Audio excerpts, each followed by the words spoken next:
Honourable members, the prayer. Lord, the God of righteousness and truth, grant to our Queen, to our government, to members of the Legislative Assembly, and to all in positions of responsibility, the guidance of your Spirit. May they never lead the province wrongly through love of power, desire to please, or unworthy ideas, but laying aside all private interest and prejudice, keep in mind their responsibility to seek to improve the condition of all. Please be seated. Orders of the day. Orders du jour. Under Government Bills and Orders for a second reading, Bill 72, Preserving Canada's Economic Prosperity Act. Adjourned debate, Mr. Singh. The Honourable Member for Calgary East has 10 minutes remaining, should he choose to use it. Are there others? The Honourable Member for Edmonton Gold Bar. Thank you, Mr. Speaker. I'm pleased to rise and offer a few thoughts of my own and on behalf of the constituents of Edmonton Gold Bar with respect to the Preserving Canada's Economic Prosperity Act. I think it's important to recognize from the very beginning that this bill represents yet another profound failure of the government to effectively manage the province of Alberta. You know, it was interesting, Mr. Speaker, a couple of weeks ago I had the opportunity to listen to the CBC West of Centre podcast, on which the former, I believe, Chief of Staff or Press Secretary for the Premier of Alberta, one Katie Merrifield, was on and opining on the competence of government members here in the province of Alberta. And in fact, she said that at least 20% of the government caucus shouldn't be trusted to run a lemonade stand in the summertime. And the only thing that was shocking to me about that statement, Mr. Speaker, was how low of a number she estimated had that level of incompetence. Members, a point of order has been raised. The Honourable Member for Brooks Medicine Hat. Yes, Mr. Speaker. I rise on a very early point of order. It seems like we're starting off just great today, quite ducky. On under 23 H.I. and J, this member is clearly trying to cause disorder within the House. We haven't even gotten into 5 minutes into debate this morning. If we could just keep our comments, just try to keep a modicum of decorum, that would be appreciated.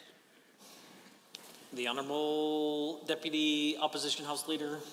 Thank you, Mr. Speaker. I think very clearly the honourable member is quoting from some material that I'm sure he would be happy to table a transcript of if possible. But certainly I think that it's relevant to debate, and he's using it to drive home a point regarding the bill, and I think that's important. Thank you. Well, thank you for your interjections. I, unfortunately for the Deputy Opposition House Leader, couldn't disagree more because, while he was quoting, he then went on to say that he was surprised that the percentage that that member had, or that individual had referred to, was not higher. Certainly, then providing his opinion about members of the government, which certainly, as we saw this morning at 10:02, we may have had some sort of record there. Congratulations to the Honourable Member for Edmonton Gold Bar. That certainly that did create disorder. And I think that it would be advantageous for everyone if he kept his comments primarily to the content of the bill and not about individual members of the Assembly. The Honourable Member. Thank you for your guidance, as always, Mr. Speaker. The point that I was trying to make is that this bill represents a colossal failure of the government to adequately manage the public affairs of the province of Alberta. Because we are here completely by mistake. The government proclaimed this piece of legislation as its first act as a cabinet. They swore in their members in Government House, marched upstairs to the meeting room, and proclaimed this piece of legislation as their first act of business, which was a mistake on its own merits, in my view. But not only did they proclaim the piece of legislation and thereby triggering a whole bunch of court challenges from the province of British Columbia, which we knew and the government should have known was going to come, they also forgot to read the legislation, apparently, because the legislation expired at the end of April. And it appeared to me, Mr. Speaker, that the Premier wasn't even aware that that was the case until it was raised in a press conference, and he was asked about what he was going to do with respect to this piece of legislation and the fact that it had expired. So, had the government been on top of what was going on here, we wouldn't be in the position of needing to debate this piece of legislation in the first place. So it's a failure in its own right.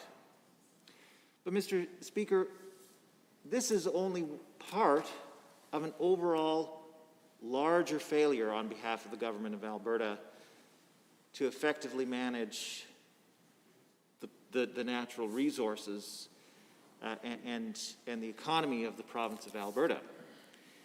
Because this piece of legislation represents one part of a so-called four-part fight-back strategy that the Premier enumerated sometime in, I believe, 2018.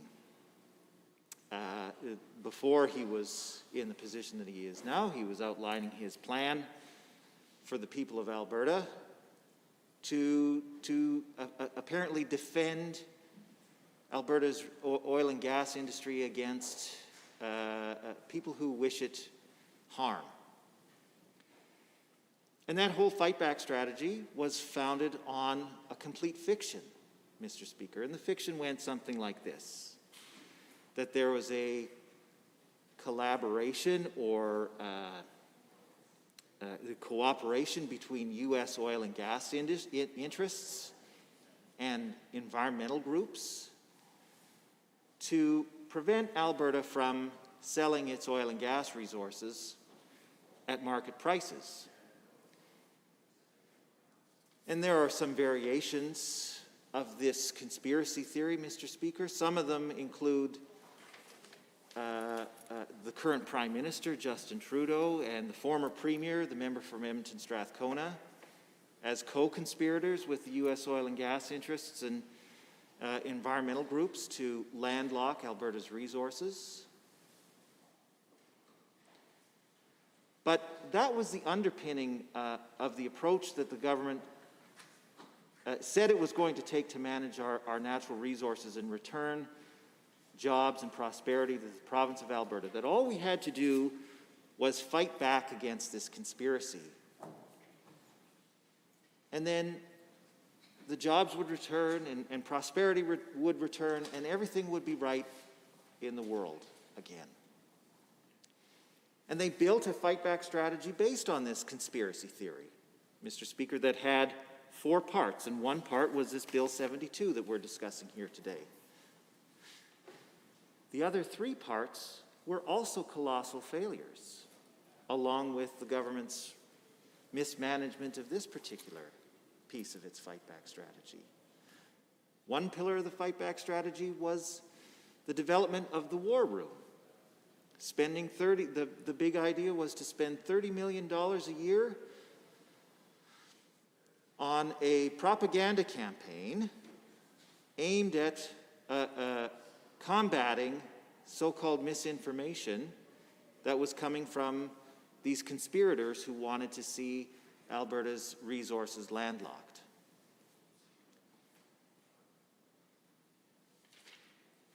That war room, that $30 million, has been an abject failure.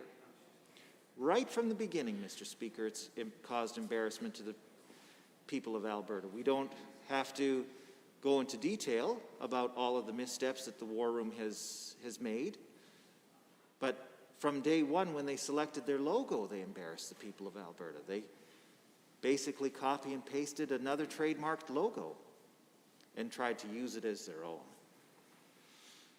They foolishly attacked the New York Times, probably the most well-respected newspaper in the entire world. They had the hubris to think that a failed UCP candidate would be able to take on the New York Times in the public forum and win in a fight of public opinion against that. Just a few months ago, they turned their eyes to the Bigfoot movie, which was released on Netflix, which up until that point had been a flop. But because the War Room made such a stink about it, it turned into one of the most viewed movies on Netflix. So those are just the three failures with respect to the War Room that come to mind. Meanwhile, it would be one thing, Mr. Speaker, if the War Room were causing embarrassments from time to time, but jobs were returning and the energy industry were booming again, but that's not the case. Part two of their fight back strategy was commissioning an inquiry into the funding that was being provided to environmental groups, which we now call the Allen Inquiry. The idea was that the people need to know what's going on with the funding of these environmental groups. Get to the bottom of the story here. Because the government believed its own conspiracy theory about collaboration between U.S. and oil and gas groups and environmental groups conspiring to landlock Alberta's resources. And by hiring their friend Steve Allen, they were going to get to the bottom of this, and the truth was going to be set free. And the people would finally know exactly who the enemies of Alberta were. Turns out, 2 years and $3.5 million later, the Steve Allen inquiry has no report to publish. And the minister gets extension after extension. He hasn't actually yet, as far as anybody knows, talked to any of these people who are supposedly under investigation.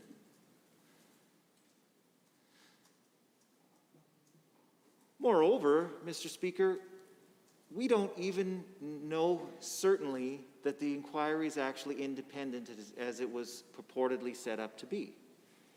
Because again, on the same podcast, this podcast has created a lot of problems for the government. Donna Kennedy Glantz claims to have spoken to Steve Allen in private conversations. And she says that, according to what he has told her, the work of the inquiry is a never-ending negotiation between the Minister of Energy and him, which is not how public independent inquiry should be conducted, Mr. Speaker. Independent inquiries should not be getting direction from the government whatsoever. And so we may be in the absurd position of having to launch an inquiry into the inquiry just to see if, in fact, they were as independent as the government claims. So that's part two of this government's failed fight-back strategy. Part three was the creation of a litigation fund that the government was going to set up to allow anybody who wanted to litigate on behalf of energy projects that were being tied up in the courts. Now, after they were elected, they narrowed the scope of that litigation fund somewhat and limited it to First Nations groups who wanted to intervene into court challenges with respect to energy developments. They set aside $10 million for that fund. How much of that fund has been used, Mr. Speaker? Oh, it was interesting. We were at Public Accounts, I believe in November of 2020, and we asked exactly that question. How much of the litigation fund has been spent? And the answer, forgive me, I don't have the exact number in front of me, but it totals a few $100,000. So of the $10 million that they purported to spend in their fight-back strategy plan of developing a litigation fund, 2 or 3% of the money available was even used. And this was free money. There are no strings attached. If you're a First Nations group and you want to litigate in favor of an energy project, the government will trip over itself to give you the money. Nobody wants it, Mr. Speaker. So that was part 3 of the failed strategy. And now we have part 4, Bill 72, which, as I said at the beginning of my comments here this morning, was proclaimed at the wrong time and was let to expire apparently by mistake, by complete oversight.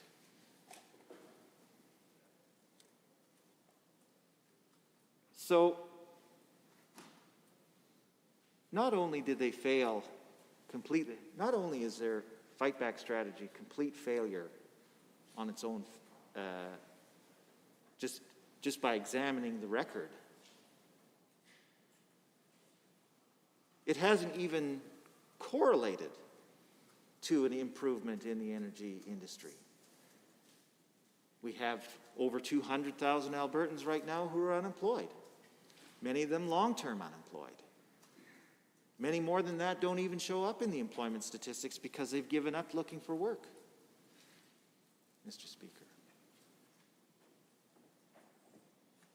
And that's what happens when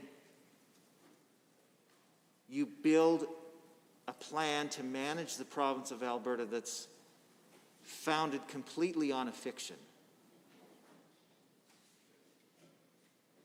The people of Alberta are out hundreds of millions of dollars with nothing but embarrassment to show for it.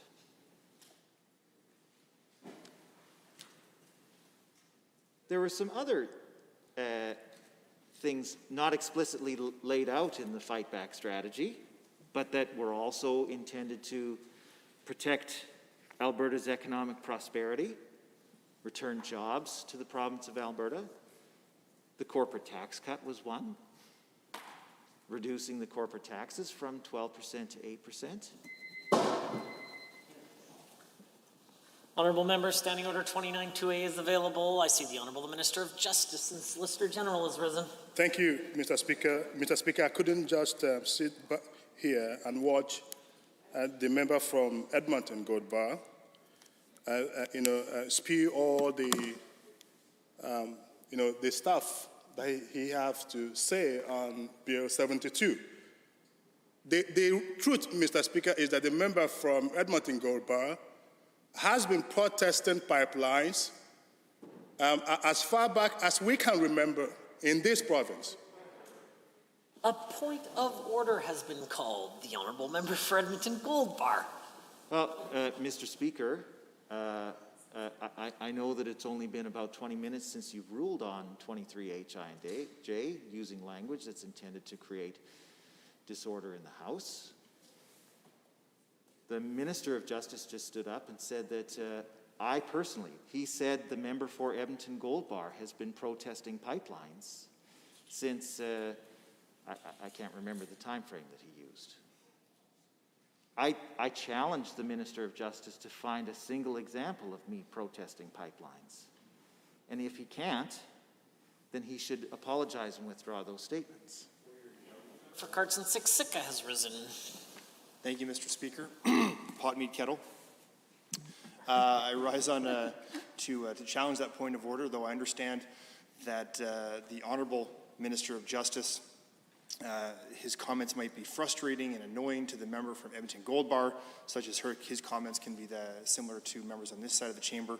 I do believe that the Honourable Minister of Justice, though without the benefit of the blues, was referring generally to a caucus that has been against Alberta's energy sector from the beginning, particularly knowing that a number of members on that side of the chamber have attended anti-oil rallies as recently as since being elected in this legislature. So, Mr. Speaker, again, without the benefit of the blues, I wouldn't be able to comment on the specific wording, and I'll leave that up to you. But I don't think this is a point of order, certainly a matter of debate.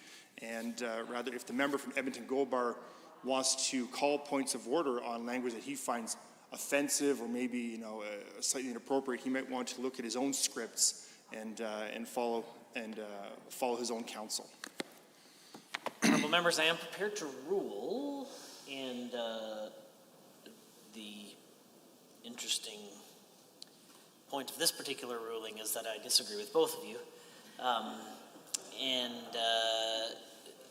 specifically the Honourable Member of Carson-Siksika. It's very apparent that the Minister of Justice was speaking specifically about the member for Edmonton Gold Bar and his previous track record on a particular issue. Having said that, the difference between the previous point of order and this one is that the Honourable Member for Edmonton Gold Bar, I would suggest, insulted the intelligence of members of the government, and in this case, the Minister was referring to things that the member may or may not have done, which certainly could be considered a dispute of the facts or a matter of debate. Having said that, I will provide the same caution to the Honourable Minister of Justice as I provided to the member for Edmonton Gold Bar, that perhaps if members were to stick to the content of legislation and not individual actions or otherwise, the decorum will surely rise. Thank you, Mr. Speaker. I certainly do appreciate that, Mr. Speaker. And sometimes we sit in this assembly and we hear things on matters of public interest, matters that affect our province, and we hear members on the opposite side represent their views publicly on those issues. And so there is no doubt to anyone in this particular province that the members opposite, the NDP as a political party, have opposed pipelines in this province. They have zero credibility when it comes to fighting for Alberta's critical energy sector. Zero credibility. And although they may want to stand before the floor of this assembly and spew otherwise, Albertans see them for who they are. A political party with sister political parties at the federal level and in BC that have consistently pursued actions, activities, protests, you name it, against Alberta's critical oil and gas sector, to the point where they have filed a lawsuit. The majority of members opposite, as a political party, have protested against Alberta's pipelines. Those are facts. So Albertans. The Honourable Member for Edmonton Whitemud. Speaker, I believe the Minister of Justice just did exactly what you cautioned him against. He just indicated that members of the opposition protested against pipelines. I believe you just provided a caution against doing that, Mr. Speaker. And so I ask you to once again caution this minister to 23 HI&J for he's causing disorder, and he's done exactly what you just cautioned him against, Mr. Speaker. The Honourable Member for Carson-Siksika. What a lively crowd we have this morning, Mr. Speaker. I certainly believe that this is a matter of debate, though in the previous point of order, the Honourable Minister of Justice and Solicitor General was referring to the member from Edmonton Gold Bar. In this instance, he's referring to the opposition caucus in general. There is no direct comment. I believe I do have the floor.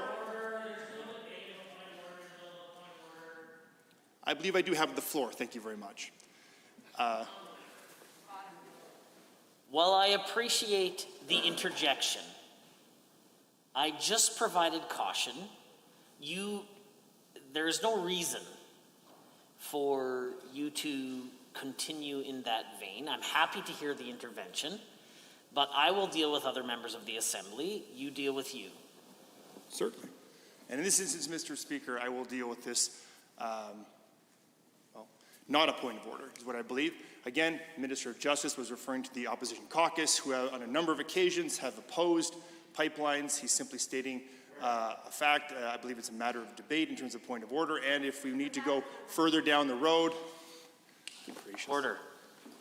The members of the government caucus sat idly by while the honourable member for Edmonton Whitemed defended the point of order, which is her right. I also think that it's the member opposite's right to be able to make his arguments without and free from interjection of heckling during a point of order is not conducive to increasing decorum for that to continue. The honourable member for Cardston-Siksika. Thank you, Mr. Speaker. Not a point of order, matter of debate, 2 words, LEAP manifesto, deny it. Maybe we can move on. Honourable members, I am prepared to rule on this particular point of order. There is often much consternation and frustration inside the Assembly, and much political to and fro on a wide variety of issues. From time to time, members of the opposition make accusations about members of the government and things that they may or may not do or may not believe. This is the crux of our democracy. One team feels strongly one way, another team feels strongly in the generally opposite direction. The Honourable Minister of Justice was corrected for referring to the member of Edmonton Gold Bar in previous positions that he may or may not have held. In this case, very specifically, he'd referred to that party, the members of the opposition, in a collective, not as a singular. And that, in its nature, creates a matter of debate. Members may not like that, and I know that members of the opposition make claims about members of the government that they also don't like. But this is the crux of what we do here.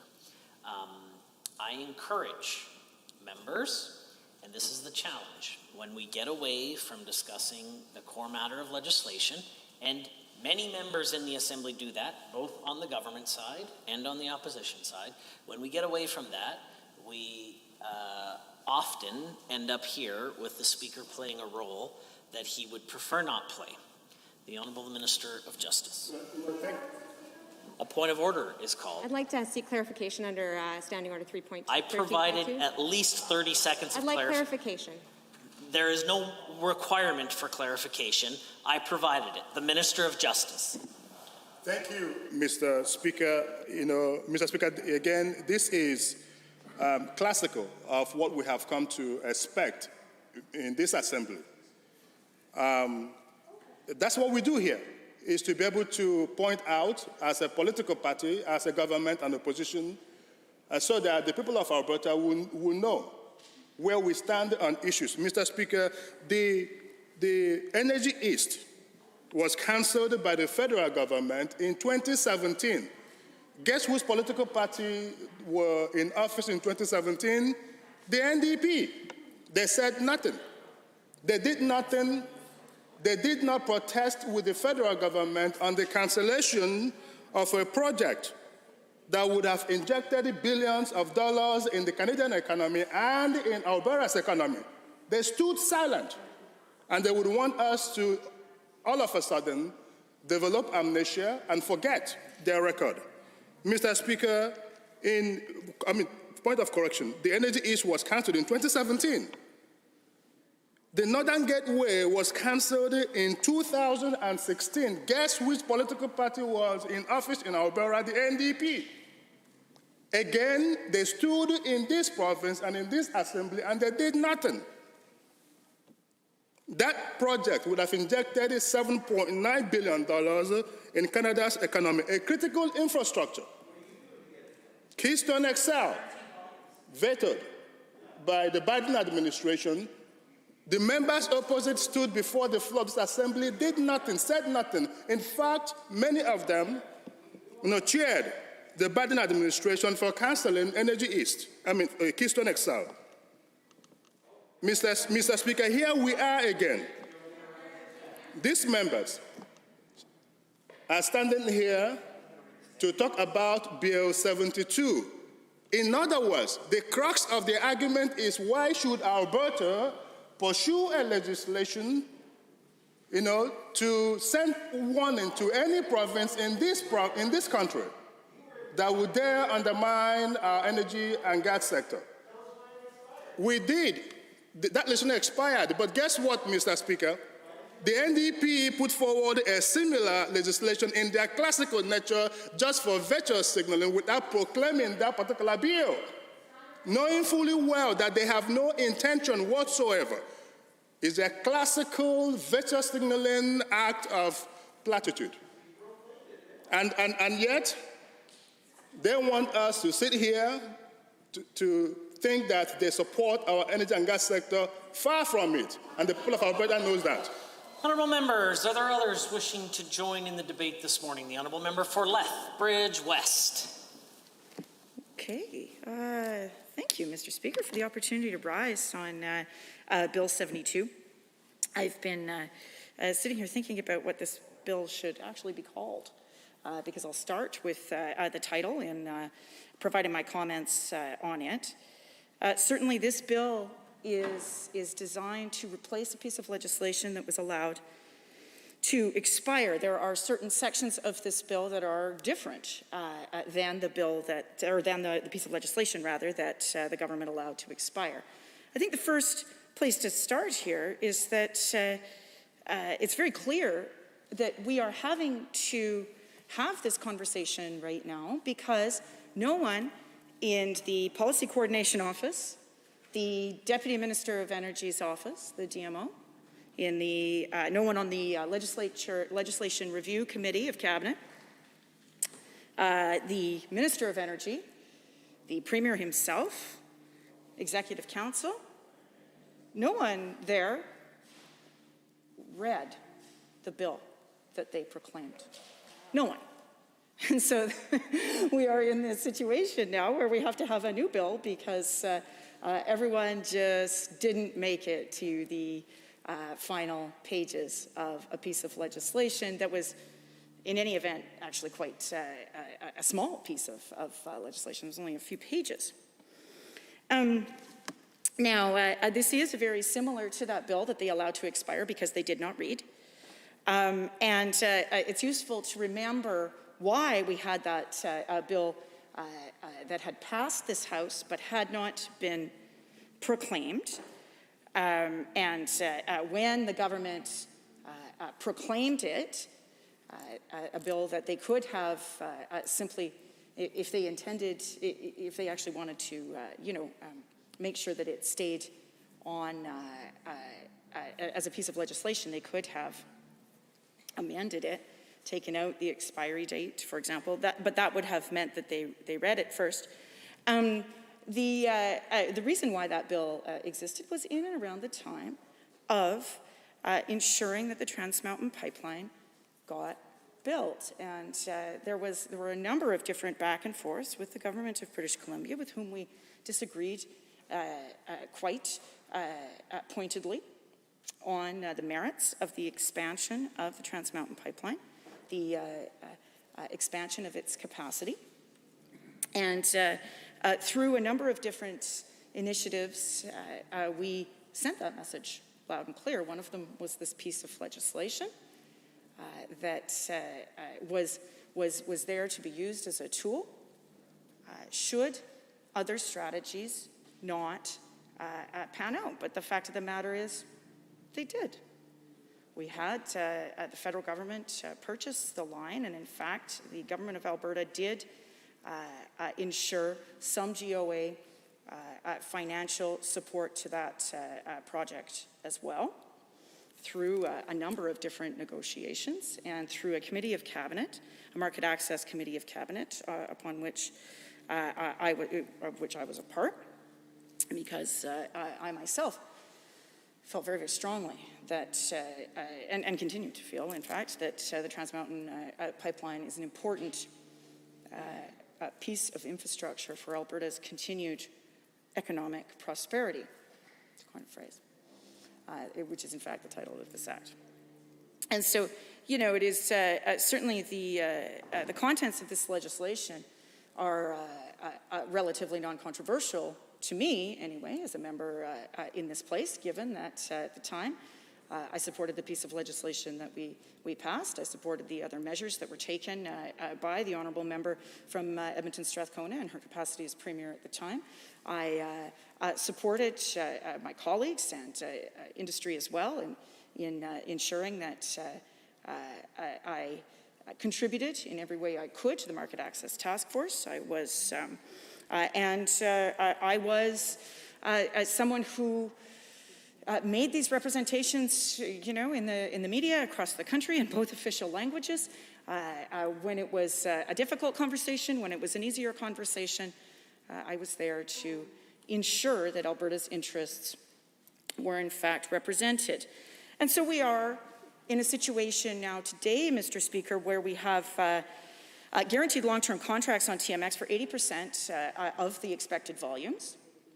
The project itself was trying to work out, they've had some construction pauses, and certainly I think they've, I was just reading that Ian Anderson, the CEO, was just making a presentation to the Edmonton Chamber of Commerce.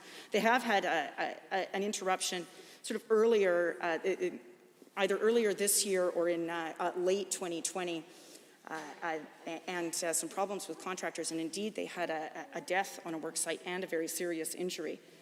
And I was pleased to see that Mr. Anderson and the contracted company in charge of ensuring that the pipeline gets built took those events extremely seriously, because, of course, every worker needs to come home at the end of the day. And so it appears that between about 20 and 30% of the pipe is now constructed, that has been finalized. There are, most of the permitting, even at the municipal level, has proceeded apace through 2020 and into 2021.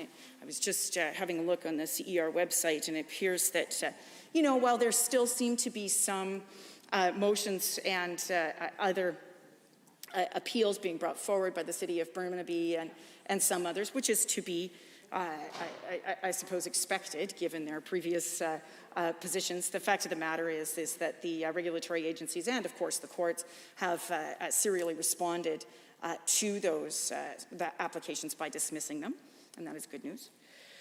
I went and had a look for construction jobs, and while that is a little bit difficult to tease out during COVID in 2020, because some of the work sites were ordered to reduce their number of workers and so on, I did find a construction industry report that indicated in 2019, 2020, in the province of British Columbia anyway, there would be 13,000 construction jobs between TMX, LNG, other public infrastructure, and it's possible that that was including some Site C construction as well. Most of the construction, it appears to me, I would happily be corrected by Ian Anderson and his team who are overseeing the project. Most of the Alberta construction appears complete at this point, that we now contemplate this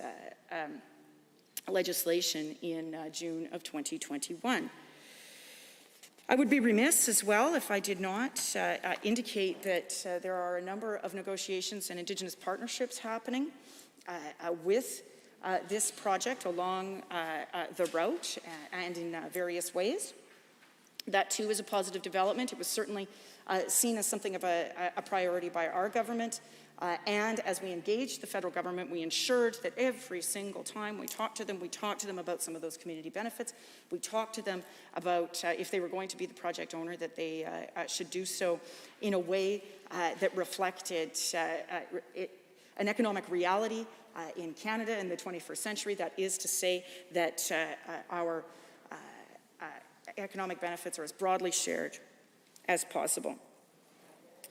Now, and so those are certainly some of my thoughts on the merits of the TMX project. And And really the genesis of this bill, when we passed it, spoke to the attempting to remove some of the uncertainty for TMX. But as I have just updated the House, the fact of the matter is that the vast majority, I would say about 99% of the uncertainty has been removed for the TMX project now that we are some 3 years, I guess, later than when this conversation really necessitated us passing the Protection of Our Resources bill through this House. I note it is curious, Mr. Speaker, that this is a project that is of key national interest. This is why we prevailed upon the federal government to purchase it, and taking away some of that, or not some of, all of the investor risk that had been presented by a number of different actions by the government of British Columbia at the time, and some of the municipalities and so on. There's no question that it is an important piece of infrastructure, of energy infrastructure, of transportation infrastructure. I once heard, I think it was a TC Energy at that time, they were TransCanada official at a National Energy Board hearing. I once heard him refer to his company as, he said, well, you know, we're truckers. And I always liked that metaphor. We transport things, right? And so certainly the Trans Mountain Pipeline is scheduled to transport bitumen of a diluted variety. In its current state, there is nothing to say that volumes of more upgraded, partially upgraded, or refined product could not make their way through that pipeline. And indeed, there is an opportunity, I believe, for the government of British Columbia to work really productively with the refinery at Burnaby to ensure that that refinery has access to volumes that are carried through the TMX line, thus ensuring high-quality energy industry jobs in Burnaby and in the Lower Mainland. You know, Burnaby is a working-class city. I've spent some time there, and it is an area where good refinery jobs support families, pay mortgages, and ultimately, obviously we want more upgrading and refining jobs here in Alberta. I think that's of various kinds, whether it's of our diluted bitumen, whether it's of our conventional oil, or whether it's in the natural gas space into and positioning Alberta for that post-combustion future that we know is going to be fast upon us. And so, you know, there are ways that the government of British Columbia and the city of Burnaby and so on, could ensure that they are creating good energy industry jobs in the Lower Mainland. And they should do that, Mr. Speaker. And the fact that, this government hasn't had conversations with the government of British Columbia on that, or the federal government, or the refinery at Burnaby, which I believe has been purchased by Parkland. It was Chevron. I would happily be corrected on that matter. That's just a lost opportunity, quite frankly. But the pipeline is being built, and we've never heard this government update the House on the number of good-paying jobs, either along the route in Alberta or construction jobs in British Columbia. And that, too, is a curious silence that there hasn't been in this piece of infrastructure that is so important to Alberta. There's been just radio silence from the government of Alberta on its benefits to our economy. And that's too bad, especially given, the fact is that Alberta's economy is recovering the slowest of anywhere in Canada. I was just reading this morning that our labor compensation is the lowest in Canada. Our unemployment is the second highest in Canada. So one would think that celebrating TMX might be on the agenda, but it has not been. This piece of legislation is indeed weaker, Mr. Speaker, and than what was on the books before. And it is weaker in a few interesting ways that I believe the government should remedy. You know, I think, too, that reveals that, you know, these pieces of legislation really shouldn't be a sort of a way for the government to go back and sort of play the hits of their campaign slogans. These should be ways that we are protecting jobs, ensuring more upgrading and refining, ensuring the strength and long-term sustainability of energy jobs in the broadest conception of that phrase, Mr. Speaker. And that's why this legislation is, in fact, disappointing, but it can be fixed. Standing Order 29-2A is available. If anyone has a brief question or a comment, the Honourable Minister of Justice and Solicitor General. Thank you, Mr. Speaker. Mr. Speaker, I certainly appreciate the member from Lethbridge West speaking to a Bill 72, and glad to hear that, you know, that the members from Lethbridge West would support key critical energy infrastructure. So that's a welcome development, Mr. Speaker, and I hope that going forward that they can join us in making sure that we pursue and build all of the critical infrastructure that our key energy sector needs in order to create jobs and prosperity for our people, for our province, and indeed our entire country. But sadly, Mr. Speaker, the records don't bear that out. You know, those who were protesting against our energy and gas sector, who were protesting to shut down our pipelines, were energized. They were strengthened. Between 2015 and 2019, they were strengthened so much that there's hardly every single day or week that you don't read a group of individuals targeting Alberta's oil and gas sector, targeting a particular pipeline. Guess which government was in office during that particular period? The NDP, the Alberta NDP. And they sat down and did nothing and strengthened all of those individuals and organizations which sole aim were to devastate Alberta's oil and gas sector. And by so doing, cause hundreds of thousands of jobs to flee our province, cost billions of dollars to flee our province, cost investors to doubt whether or not this province is still that particular place where you could come to and invest and create wealth. Those were the record, and I don't ever want the people of this province to ever forget that, and I'm confident that they will not forget that.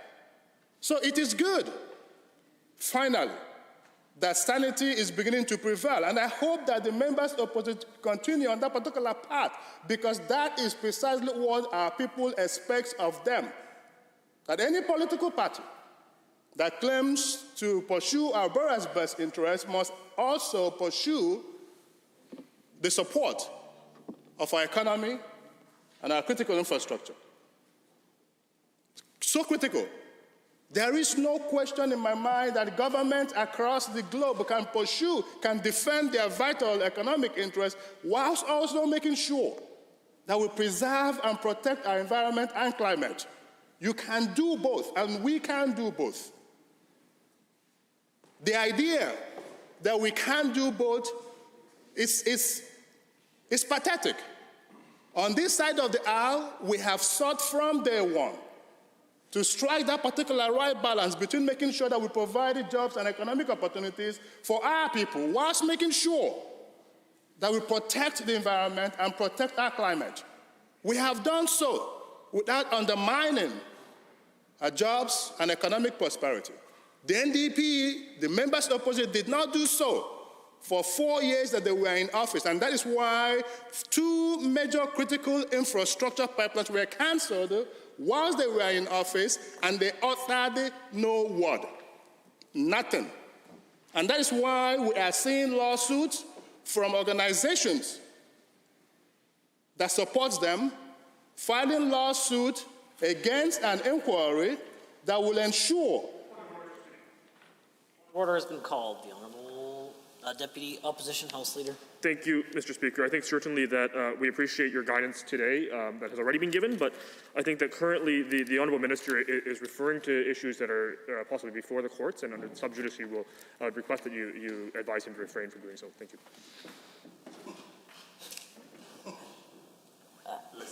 I think if anyone in the Assembly knows the provincial government's position on sub judice and what may or may not can constitute and invoke the principle of sub judice, it's likely the Minister of Justice and the Solicitor General. He needs to govern himself at his own peril if there is an issue around that. Thank you, Mr. Speaker. You know, Mr. Speaker, the point I was making is this. We have seen time and time again organizations that the members opposite have aligned themselves with embark on protests and take actions, civil disobedience, to undermine Alberta's oil and gas sector. I want them to understand that that is not in the interest of our province, our economy, our prosperity as a people. Let them stand with us. Finally, the federal government is realizing that pipelines are critically important. And as we speak, they are in court fighting the state of Michigan, who are working so hard to shut down Enbridge Line 5. For 67 years, that pipeline has safely delivered crude oil and oil and gas to the United States and major parts of the East without any complaint. Mr. Speaker, the time has come for the NDP to work with us. Honourable members, are there others wishing to join the debate? The Honourable Member for Edmonton Riverview. Thank you very much, Mr. Speaker, and it's my pleasure to join the debate on Bill 72. So, as has already been indicated, this bill was originally introduced by us in May of 2018 in response to roadblocks by the BC government on Trans Mountain. And certainly our government stood strongly in support of the oil and gas industry, despite the rhetoric we hear from the other side of the House repeatedly and what we've just heard from the Minister of Justice. And to demonstrate that, I'll just make a quote here from our Minister of Energy at the time. "Every day we're leaving money on the table due to a lack of pipeline capacity, and that needs to stop. We've said all along there would be no surprises for the energy sector, and we've engaged with them throughout this process. The powers in this legislation are not powers Alberta wants to use, but we will do so if it means long-term benefit for the industry, for Alberta, and for Canada." And as I said, that was from our Minister of Energy. Certainly in the face of the ongoing challenges that were threatening the construction of increased pipeline capacity, the Alberta government, that was us at the time in 2018, it acted to defend the energy industry. This is about protecting the jobs and livelihood of thousands of Albertans and our ability to keep Canada working. It's simple. When Alberta works, Canada works. We did not start this fight, but let there be no doubt we will do whatever it takes to build this pipeline and get top dollar in return for the oil and gas products that are owned by all Albertans. And that was the Premier in the 2015-2019 government, the NDP government. So, it is always disturbing to me, Mr. Speaker, that we hear all the time from the current government that we, of course, care little about the oil and gas industry, and much more negative comments than that repeatedly. And it is just, absolutely untrue. You know, I grew up in the north in an oil and gas little town in the Peace Country. My brother works for the oil and gas industry. My father certainly, you know, as a sheet metal journeyman, worked very closely, you know, did much service for the industry. I have many friends, other family members, and I'm just one person in this caucus. Many of us have those same stories that we in fact are very close to the oil and gas industry. So this rhetoric that we're hearing all the time, that, you know, we're all protesting all the time, we're, you know, standing against it. I mean, these two examples that I've spoken about our time in government, certainly are just two examples. There's many more. And I just really am grateful that Hansard is recording this, and that, you know, really the truth can be told, because it's not what the UCP are saying, and it's not how we operated as government. And of course, that is the spin that they like to give, but it's just not the truth, Mr. Speaker. Certainly the roadblocks put in place by British Columbia government have caused great concern and uncertainty and hurt investor confidence. So of course, we as the government at the time did absolutely step up in defense of our oil and gas industry.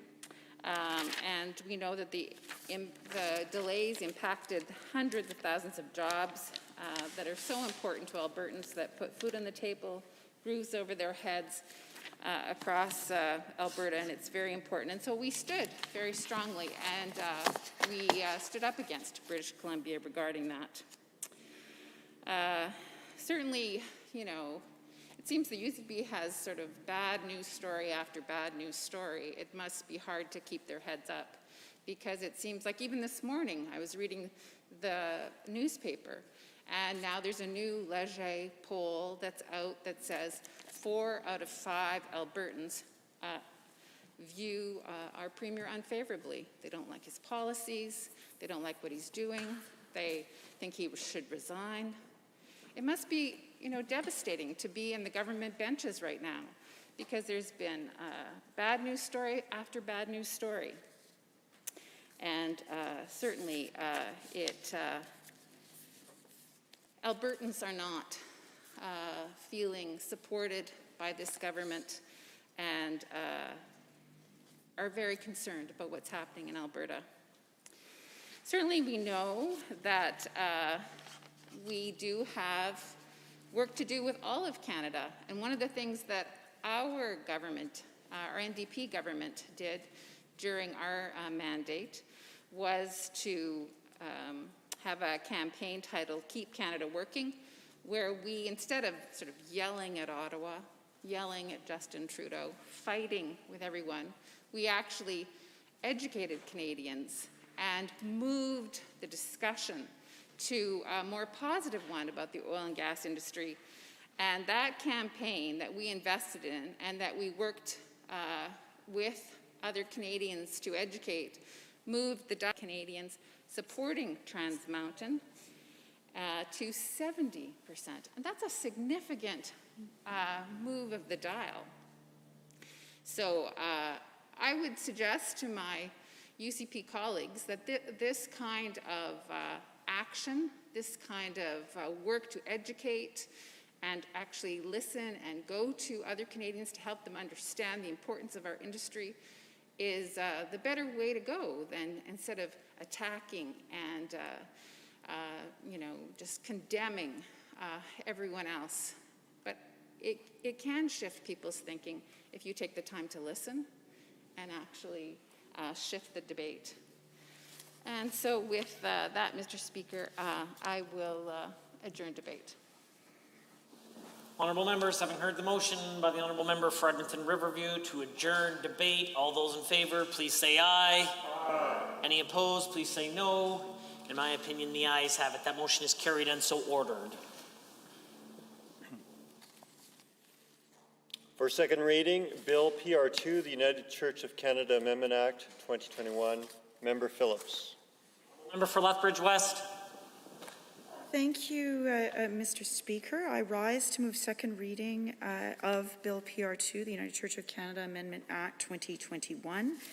Mr. Speaker, this private bill has come about by request of the United Church of Canada. They have provided service to Canadians for over a century and were incorporated by an act of parliament in 1924. And given the overlap of provincial jurisdiction with respect to property legislation, there has to be coinciding legislation in every province, Mr. Speaker. And so that is what this bill addresses. And I thank the United Church of Canada for their efforts in working with Parliamentary Council in drafting and providing answers to members' questions at the private bills committee, Mr. Speaker. Members, are there others wishing to speak to the bill? Seeing none, I am prepared to ask the honourable member for Lethbridge West to close debate, should she choose to do so. Thank you, Mr. Speaker, and just to provide one or two brief comments. First of all, I would like to thank the United Church of Canada for reaching out to me to move this bill on their behalf. Of course, this sort of legislation is these days somewhat perfunctory when it moves through a provincial legislature and through Parliament, Mr. Speaker. But what this a bill actually represents is the Church updating its governance structure after 6 years of consultation with the folks who deliver services to congregations, as well as the congregations themselves. I want to thank the United Church of Canada for their very careful work on this, and indeed their contributions to communities around the province and indeed across Canada. My own one of the congregations that I have certainly attended their services is McKillop United in the city of Lethbridge. They provide an affirming congregation. They provide a number of different supports to vulnerable people. They are one of a very, very bright light in terms of a progressive presence for people to gather in the city, and I thank them for that, and I suppose that's potentially why they asked me to move this legislation. So I am pleased to do so. I'm pleased to now close debate, and I thank all of the honourable members for their assistance in helping the United Church of Canada update their governance. Thank you, Mr. Speaker. Honourable members, the honourable member for Lethbridge West has moved second reading of Bill PR2. The United Church of Canada Amendment Act 2021. Does the Assembly agree to the motion for second reading?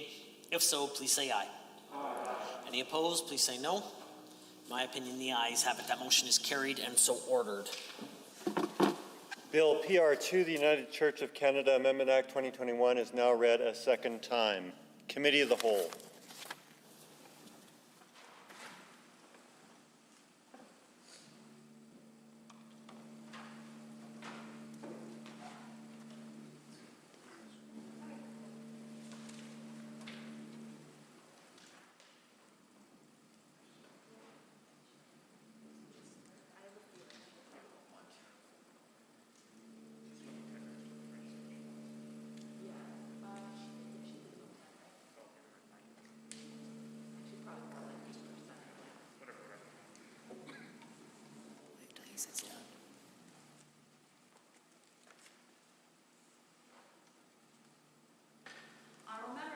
Call the committee to order. The Committee of the Whole has under consideration Bill number PR2, the United Church of Canada Amendment Act 2021. Are there any comments, questions, amendments to be offered with respect to the bill? Seeing none. Having heard,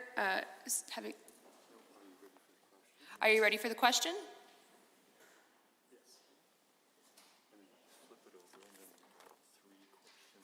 On the clauses of the bill, are you agreed? Agreed. On the title and preamble, are you agreed? Agreed. Shall the bill be reported? Are you agreed? Agreed.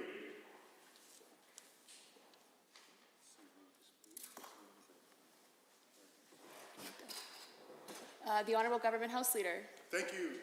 Deputy Government House Leader. Thank you, Madam Chair. I move that the committee rise and report Bill PR2. Give it to Guthrie. Or no, can I read it? With Guthrie. Okay. Give it to Pete.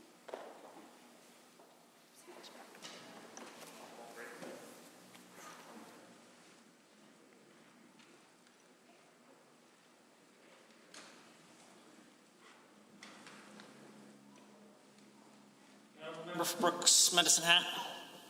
Mr. Speaker, the Committee of the Whole has had under consideration certain bills. The committee reports the following bills. Bill PR2.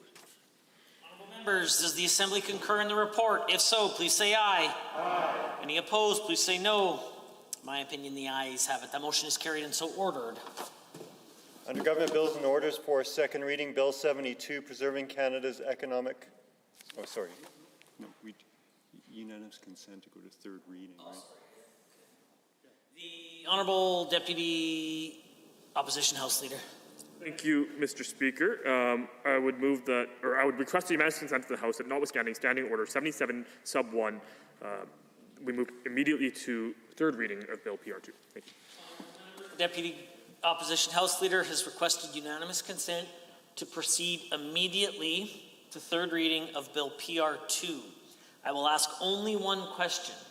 Is there anyone opposed to providing unanimous consent? If so, indicate now. Unanimous consent is granted. The table. Under Private Bills, for third reading, Bill PR2, the United Church of Canada Amendment Act 2021, Member Phillips. The Honourable Member for Lethbridge West. I appreciate that there may be no desire to provide much content, but I do need you to ask or to at least move the third reading of PR2. Yes, thank you, Mr. Speaker. I would like to rise now and move third reading of Bill PR2, the United Church of Canada Amendment Act. Members, are there others? Seeing none, I'm prepared to call on the member for Lethbridge West to close debate, or she can waive if she chooses. Mr. Speaker, I will now close debate on Bill PR2. Honourable members, having heard the motion as proposed by the Honourable Member for Lethbridge West for third reading of Bill PR2, the United Church of Canada Amendment Act 2021, all those in favour of the motion for third reading, please say aye. Aye. Any opposed, please say no. In my opinion, the ayes have it. That motion is carried and so ordered. Bill PR2, the United Church of Canada Amendment Act 2021 is now read a third time. Under Government Bills and Orders for second reading, Bill 72, Preserving Canada's Economic Prosperity Act, adjourn debate. Ms. Sigurdsson. Honourable members, are there others? Or do you know what time is remaining? Or?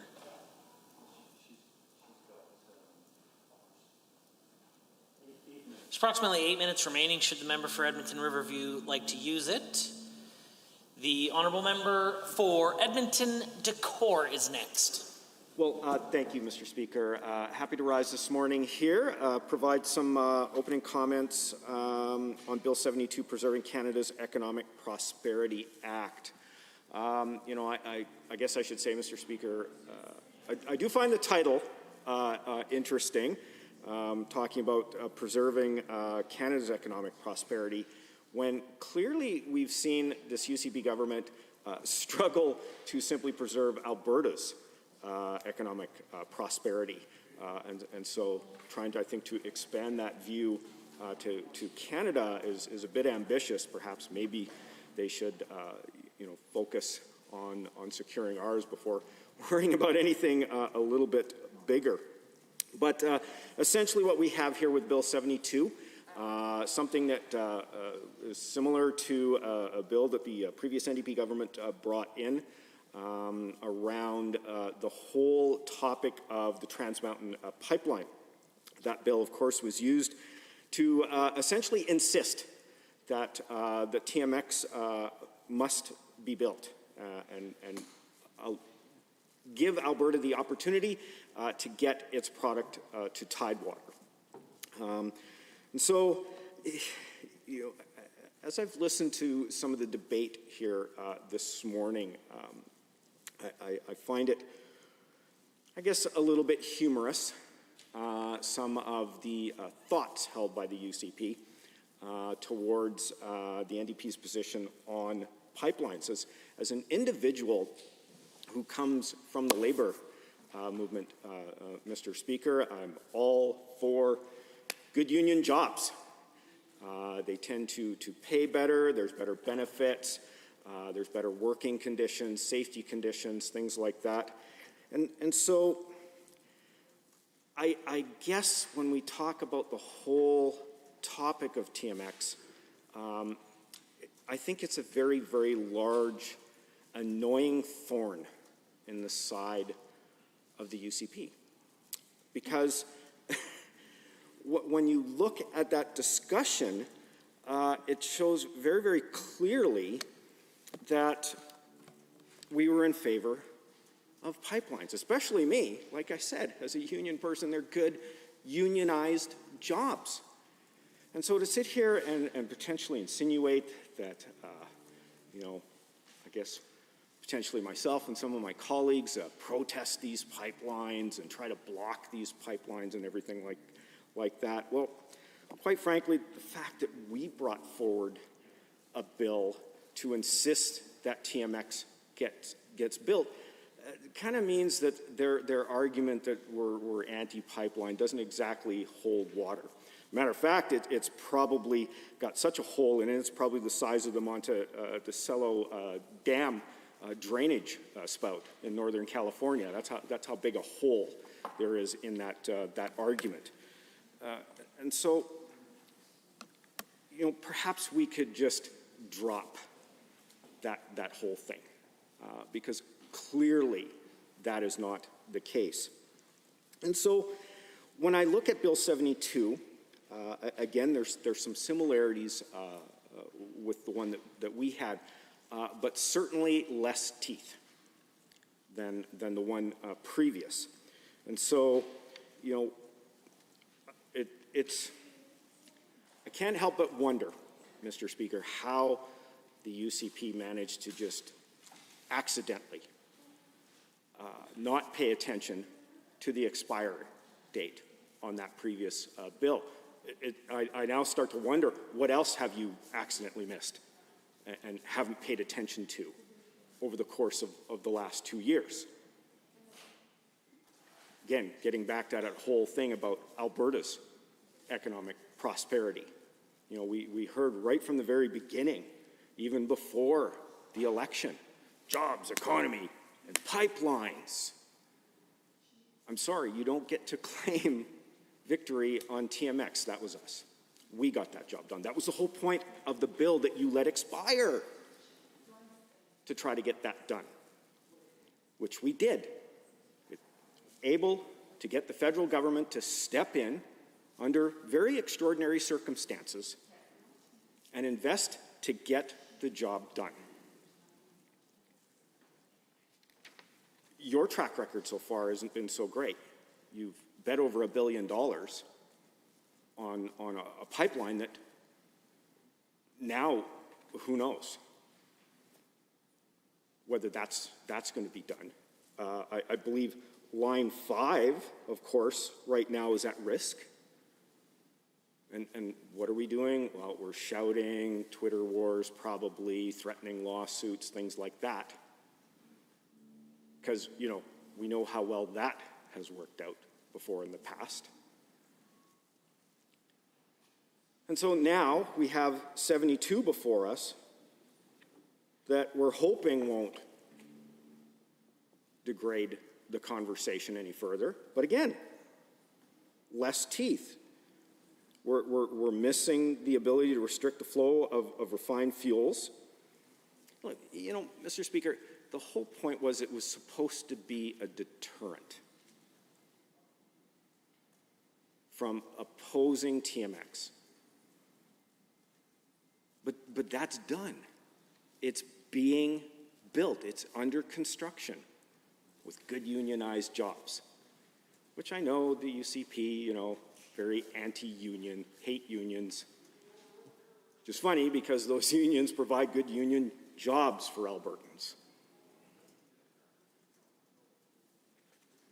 So I guess some of the things that I'd like to possibly ask here, because I know that in second reading, we don't really get the opportunity to go back and forth, which would be beneficial, and any chance to potentially respond to questions is very short, and I get that. So hopefully the questions that I'm asking will get written down, and we'll maybe get some answers to these, possibly in committee of the whole.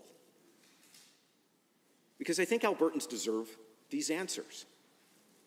And so one of the first things I'm curious about is, why is the Premier now removing the power and weakening our ability to stand up for Alberta? Why did you create less in this bill than in the other one? What was the decision that said, well, you know, we don't want to do this because? I'm hoping we'll see some answers around that. Because, I mean, the reality was the Premier talked a pretty big game in the beginning about turning off the taps. We just need to turn off the taps, and we need to show the rest of Canada that we mean business. I mean, if you meant that, you know, that kind of serious business, why did you let the thing expire to begin with? And so, as I've mentioned earlier in some of my remarks, talking about the whole goal of jobs, economy, and pipeline, I wonder if the Premier might explain to Albertans why it seems you're going to end up with fewer pipelines. Keystone is clearly not viable at the moment, especially after betting over $1 billion on an election.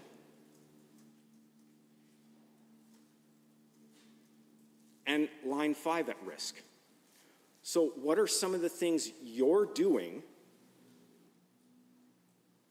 to talk to these other jurisdictions, to ensure them why Line 5 continues to be a good idea to keep that line in service?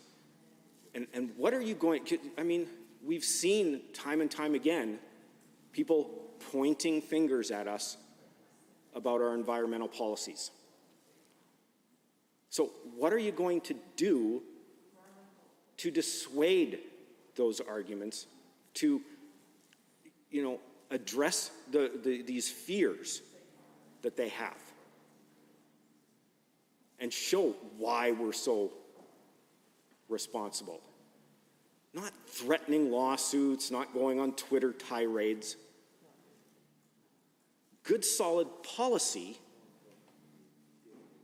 so that when they look at Alberta, they'll say, oh yeah, no, that's a very good argument. You're right. We need to keep that pipeline in operation.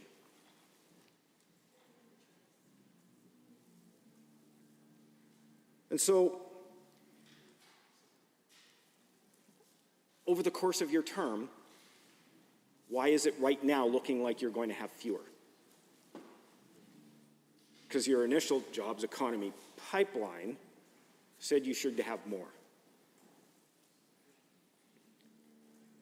I'm also wondering, the Premier will explain to the House exactly how many jobs have been created or spared as a result of this piece of legislation. What's the projections? Have you calculated how many jobs you'll create? Because so far you haven't got a great track record on that. Pre-pandemic, we saw 50,000 lost. And because the federal government now is stepping up with some money, hopefully you'll have a chance to at least maybe get some of those jobs back. Not even half, unfortunately. Especially given we've got some of the highest unemployment rates in the entire country.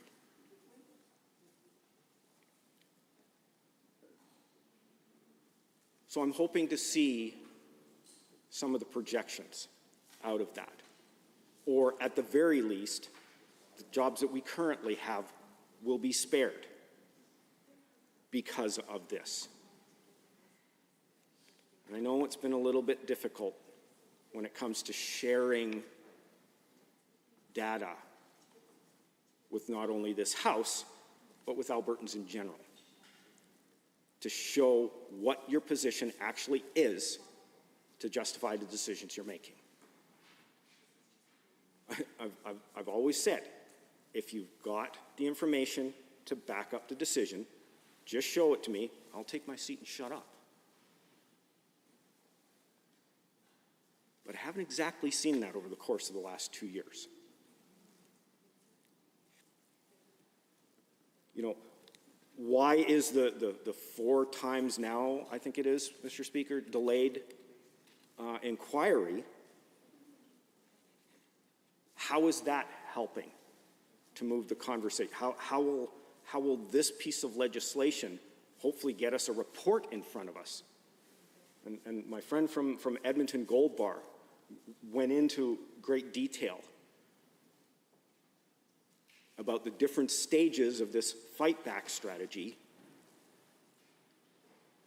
to hopefully get Alberta into a position where we can get our product to Tidewater or to market at the very least and get a fair price for that. How will this piece of legislation help the war room move the needle on that conversation? Because right now it just seems like we're picking fights with cartoon characters at the cost of $30 million.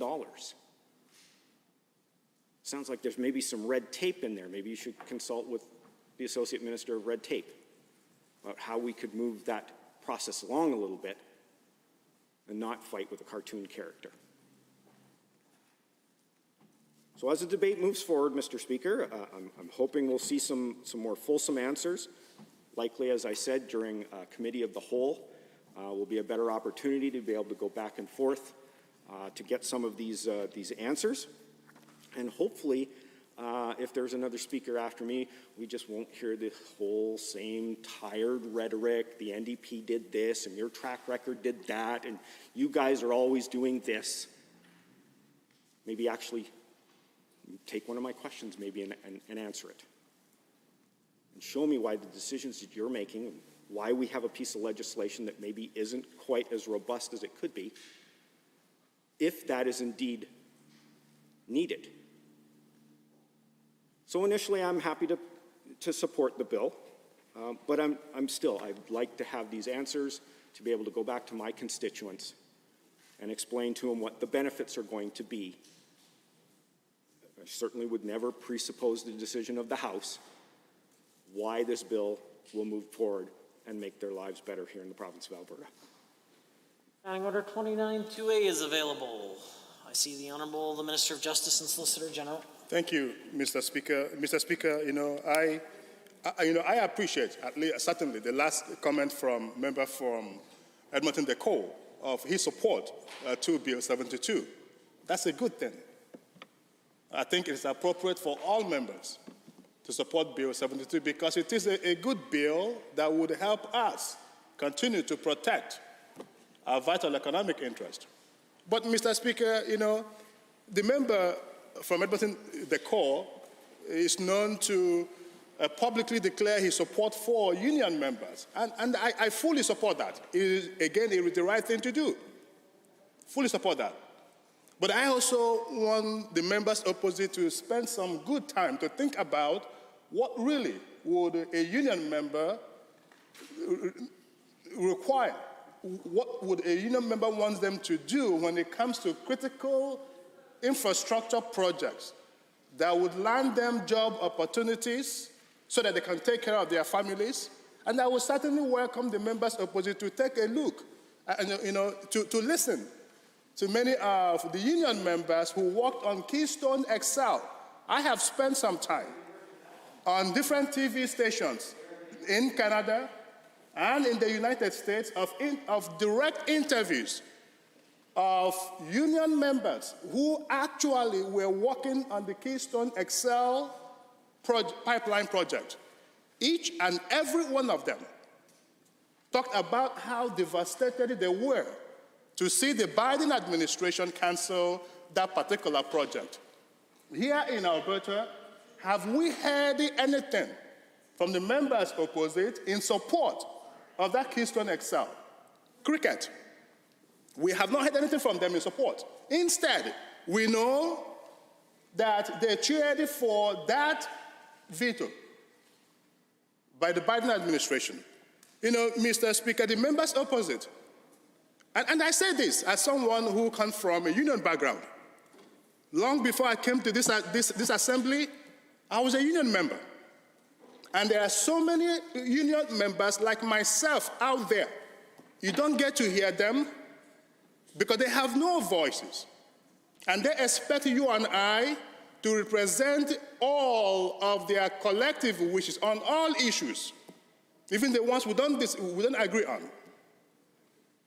You know, Mr. Speaker, the member opposite will talk about Trans Mountain Pipeline, how they supported Trans Mountain Pipeline, how they gave themselves high five for supporting Trans Mountain Pipeline, for getting the federal government to buy this particular pipeline for $4.5 billion. But, Mr. Speaker, the truth is, let's not forget, every member of the Alberta NDP are members of the federal NDP by their constitution.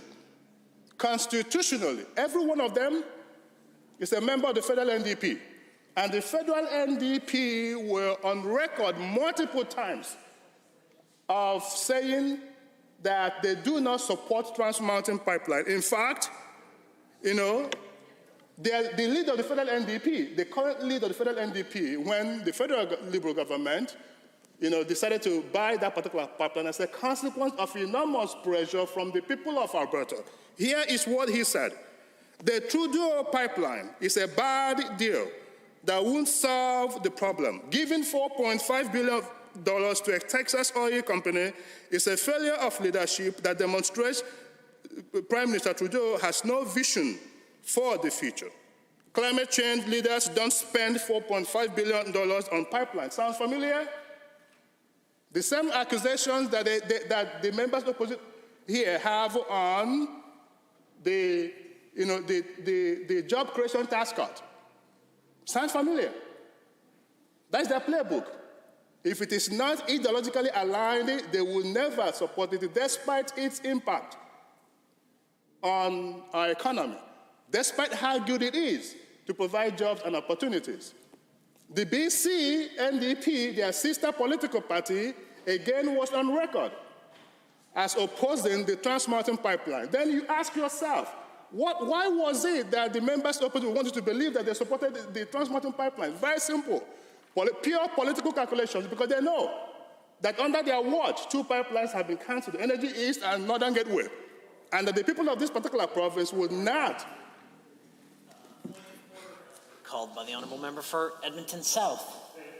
Speaker, and I appreciate there may only be a few seconds left in the discussion here, but I think certainly that we are discussing Bill 72, the Preserving Canada's Economic Prosperity Act, and I understand that the Honourable Minister feels the need to defend his record and his government's record on jobs, and that he feels the need to compare it to the former NDP government's record on jobs and the success the NDP government had in getting access to Tidewater, and I'm sure that certainly the Minister feels some trepidation that they are unable to have as much success. However, I think certainly that they are currently, he is currently speaking under 23B to matters other than the question under discussion. So I think that when we speak to Bill 72, we should try to keep our comments focused on the content of the bill rather than or the record of the minister, or the lack of record the minister has on jobs. Thank you.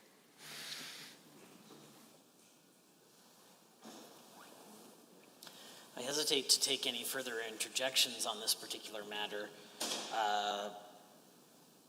but I would just like to highlight that on occasion, members, perhaps even the previous speaker, spoke about a wide range of issues, including things like the Canadian Energy war room, and other things that might not specifically speak to the legislation, but that members will use to create and make a point,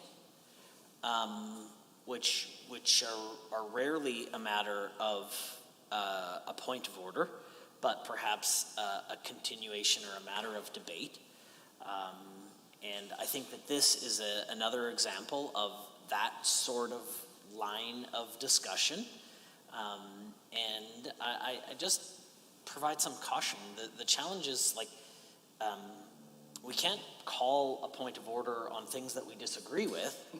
We have to call points of order on matters that create disorder. And disagreement ought not create disorder.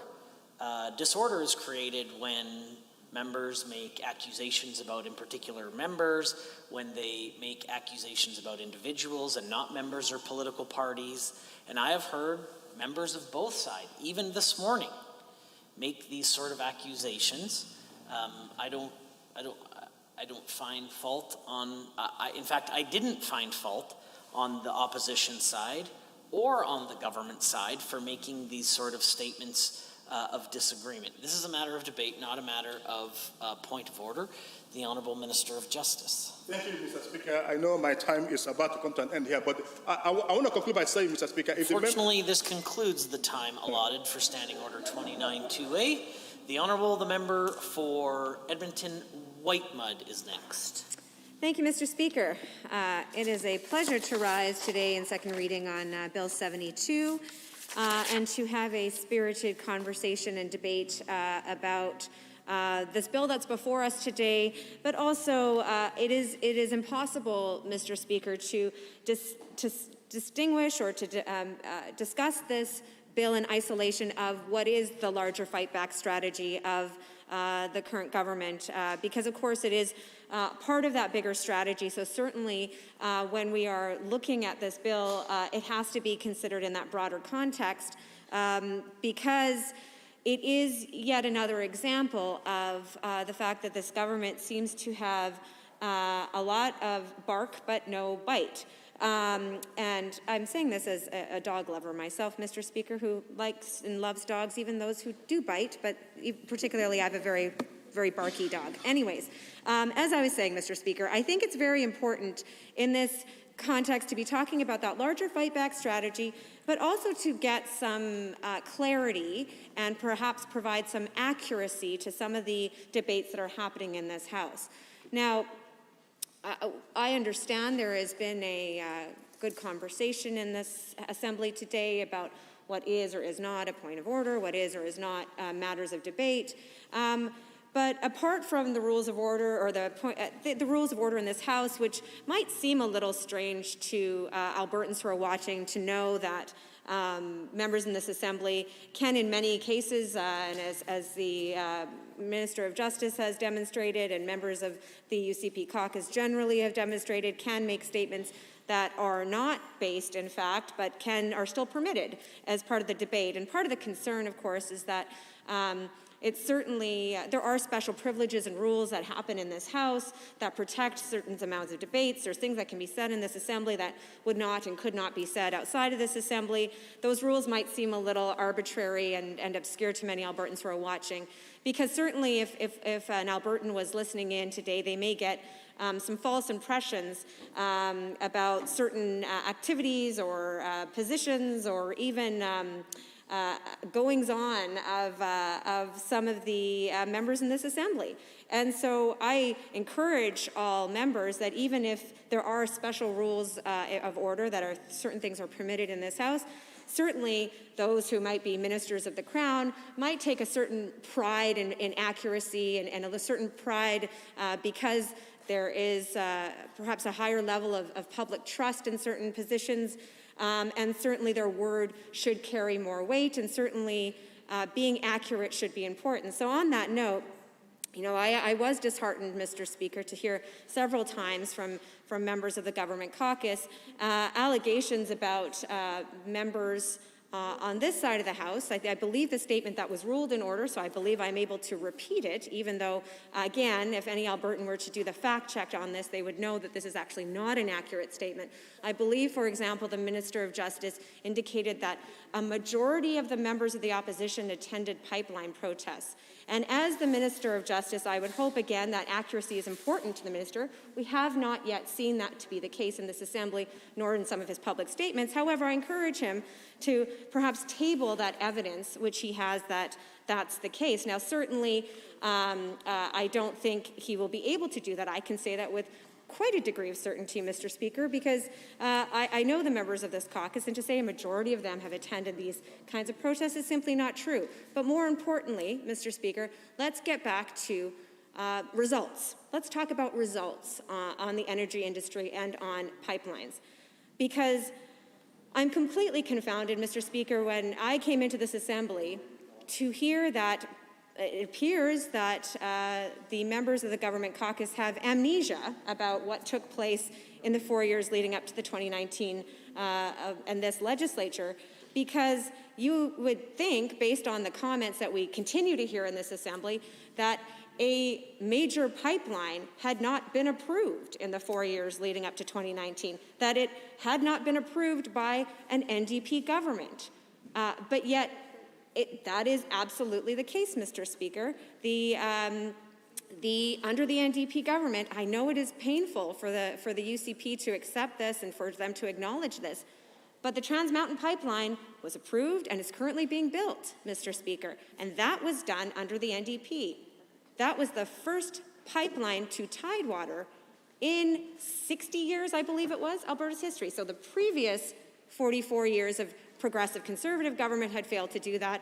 And here we are, halfway into the mandate of this current UCP government, who campaigned on jobs, economy, and yes, pipelines, and yet have not been successful in creating any pipelines, and certainly have actually, not only have they jeopardized Alberta's interests with respect to Line 5, but they gambled away billions of dollars on Keystone XL. Now, and I must mention, Mr. Speaker, that again, it is quite disheartening to hear that members of the government caucus and ministers of the Crown have not read Hansard, because if they wanted to see statements by the members of the opposition, by the leader of the official opposition, in terms of support for Keystone XL, that is on the record. It can be tabled, and I'm happy to table Hansard for any ministers or members of caucus that require that evidence, but certainly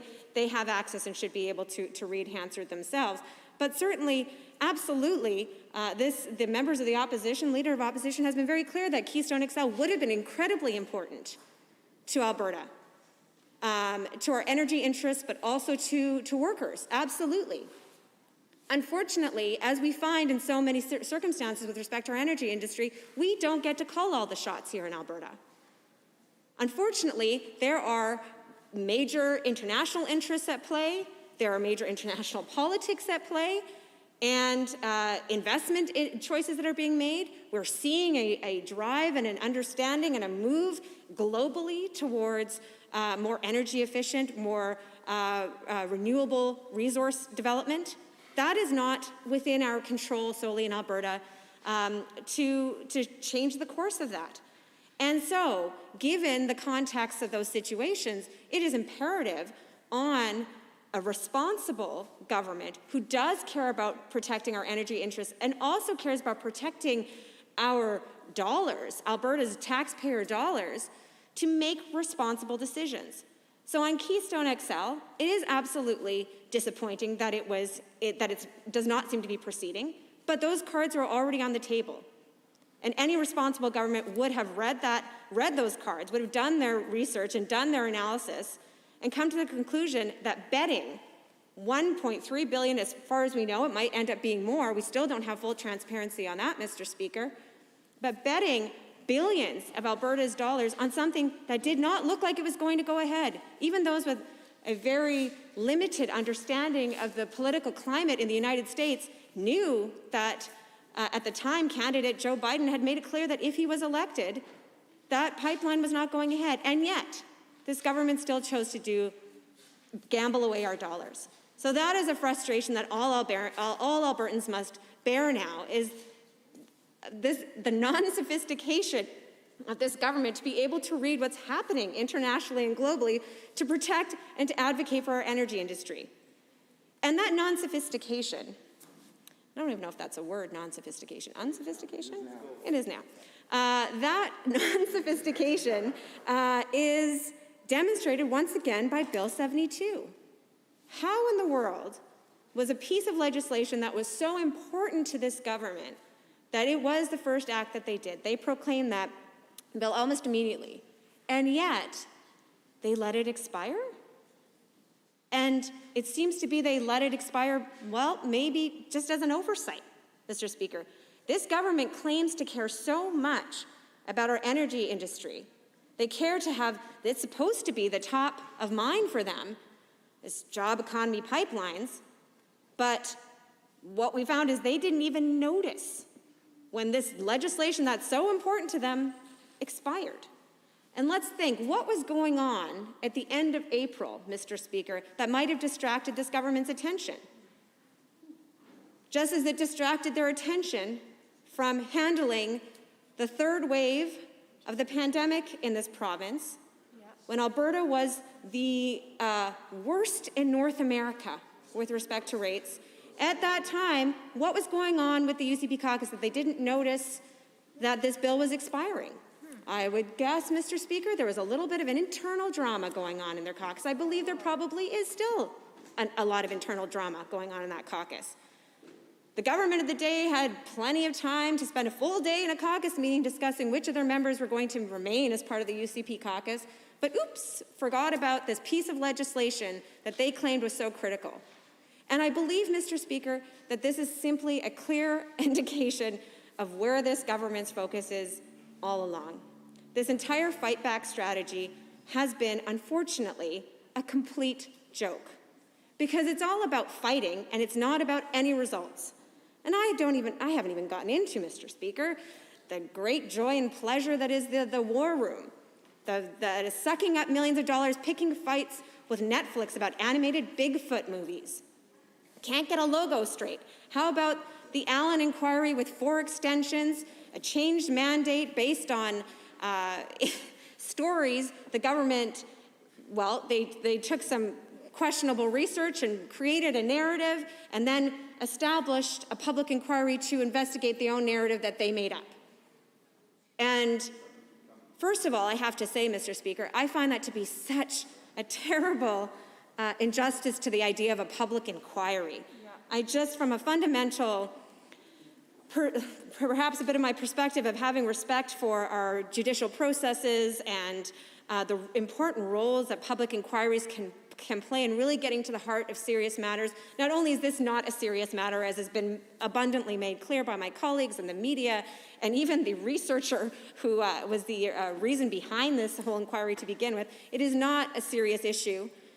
But the idea that the inquiry is in any way being influenced by ministers of the Crown, as we are hearing that it is, no, to the surprise, unfortunately, of no one, but that's the place that we are at now in Alberta with this government, is that Albertans are not even shocked to hear that ministers of the Crown or the government may be influencing a public inquiry.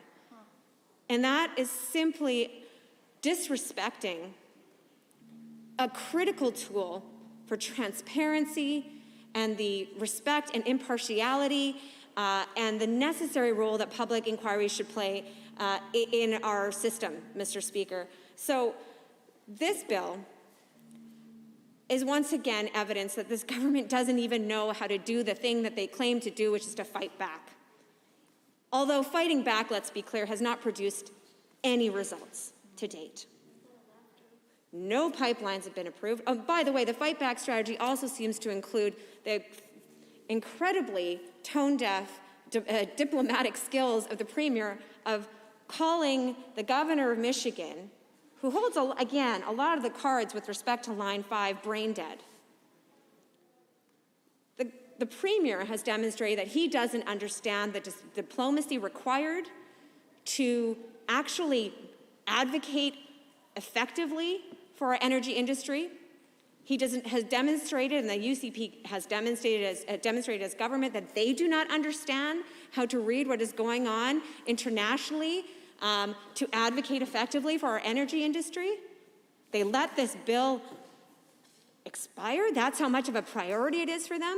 And that's why we're here today, Mr. Speaker, is having to deal with, in this House, again, while there are very important things going on, where Albertans are struggling and don't have jobs, and this government has actually lost hundreds of thousands of jobs, 50,000 before even the pandemic hit for Albertans. And this is the kind of legislation that we're debating today, because they forgot to amend it, to extend it. Because this government is not focused on jobs and the economy and pipelines. They are focused on useless, ineffective, fight-back strategies that are making Alberta the laughingstock of not only Canada but internationally.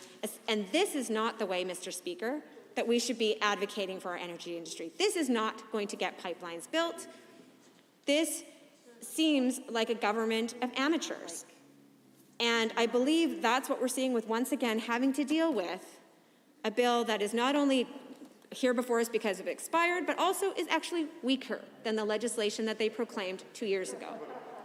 It actually removes refined oils from the bill. So it's actually the bill that they believed was so wonderful that they proclaimed it right away, which was brought in by the NDP. They actually weakened it. I think one of my colleagues, a member from Calgary Mountain View, said it best. This government, this is a whimper. This is what we're seeing. This is not a fight-back strategy. This is a whimper. And at the end of the day, Mr. Speaker, the most disappointing part... Thank you. 29-2A is available, and I see the honourable member for Airdrie. Thank you very much. Thank you, Mr. Speaker. I've been just taking a few notes here this morning and thought I'd hit on a few bits of subject matter here that might be of interest to some. You know, the CEC is a topic that comes up a lot.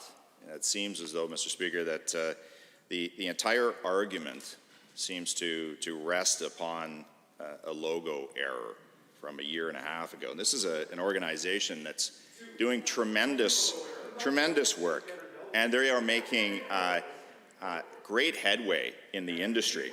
And I just took a look on Facebook. They got 54,800 followers on Facebook. They have over 1.5 million hits a month. The organization has thousands, if not tens of thousands, of emails, and these are from people around the world, an industry around the world, that are interested in the CEC's research and the great work that they are doing. Interrupt.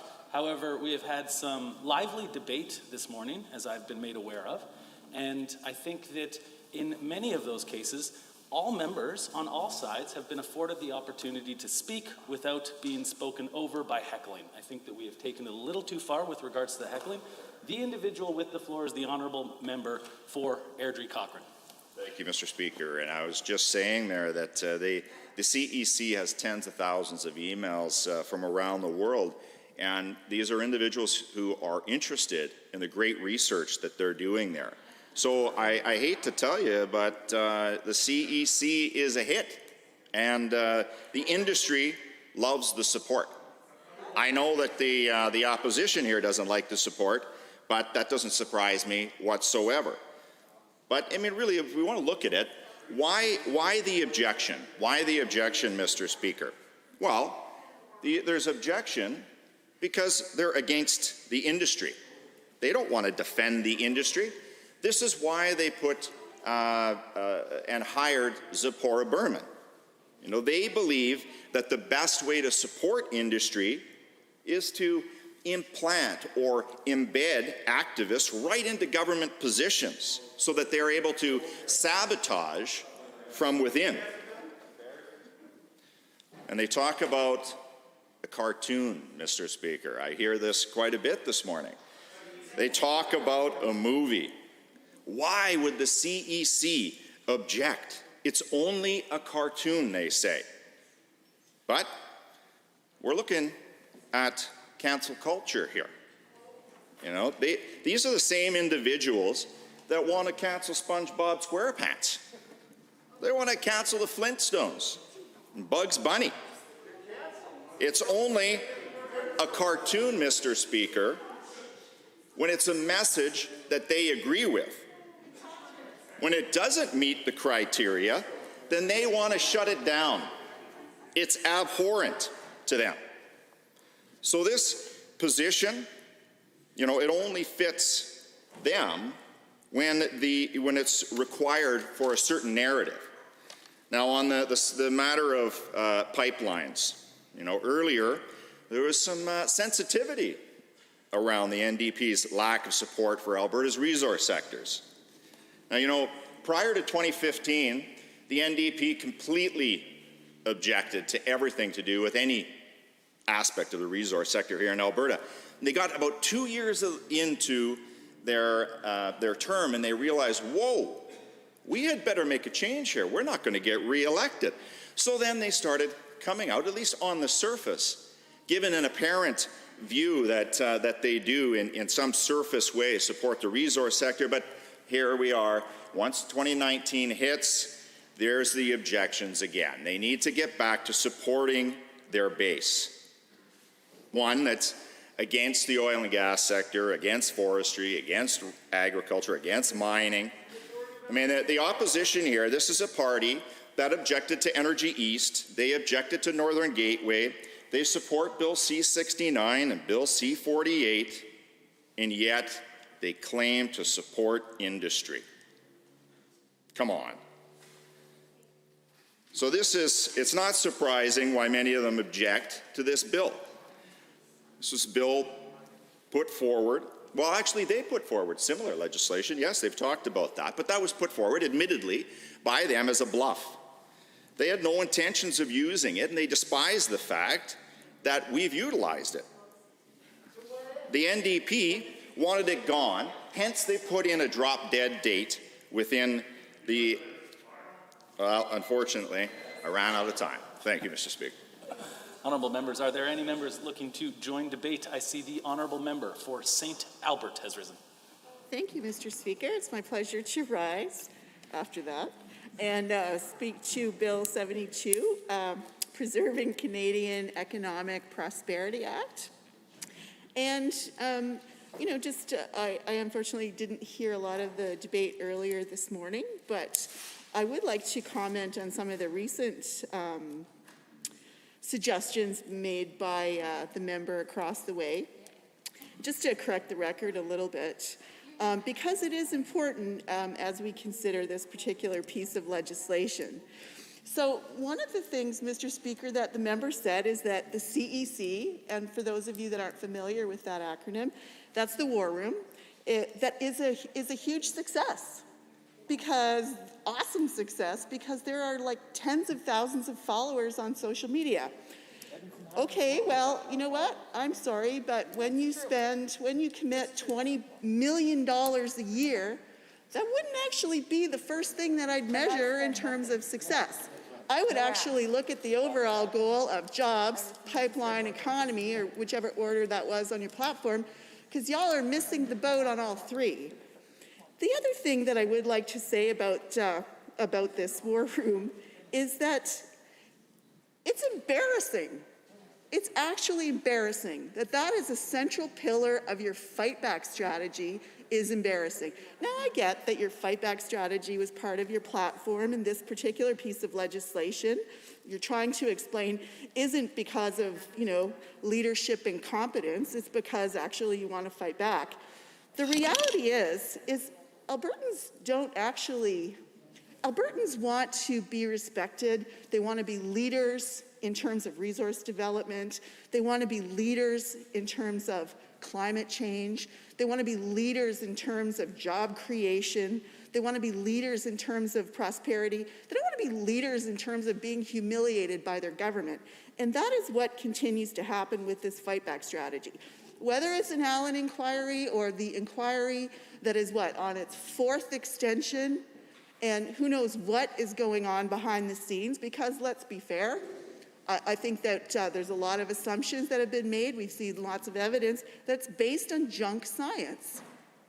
That's it. It is based in assumptions that are based in junk science. We know this to be true. So it's not just about a logo error, it's about an overall general embarrassment about a strategy.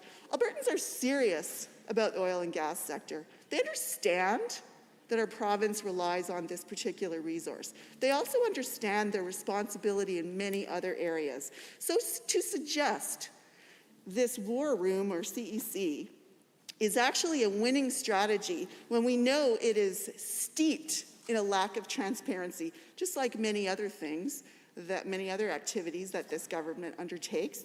We know that we can't get clarity on who is getting what, who is benefiting from this, which lobbyists are benefiting from this. We don't get that information because this government is afraid of the sunlight. But that's just one thing. Anyway, I would like to point out some very real differences because the members opposite like to stand up and say, NDP bad, they don't like the resource sector, they didn't do anything. That is incorrect. We have done a great deal of things. And I would like to draw your attention to a few things. So due to the leadership of the previous government, the first pipeline to Tidewater in 70 years was secured, as well as Line 3 easing pipeline bottlenecks, which significantly ensured Albertans would receive better value for resources. And that wasn't just magically done because we had a war room that was big and bad and that was going to take on a cartoon. What we did was a thoughtful investment in speaking to Albertans and other Canadians about why this work was essential and what we saw in terms of the future for this province and for the country. We ensured the province get built by showing advocacy. There was an advocacy campaign, Keep Canada Working, because that's what it's about, that raised support for TMX from 4 to 10 Canadians to 7 in 10 Canadians. That is significant. I can remember hearing about a giant billboard outside one of the major airports in Eastern Canada. That was a brilliant strategy because it talked about the value to all Canadians.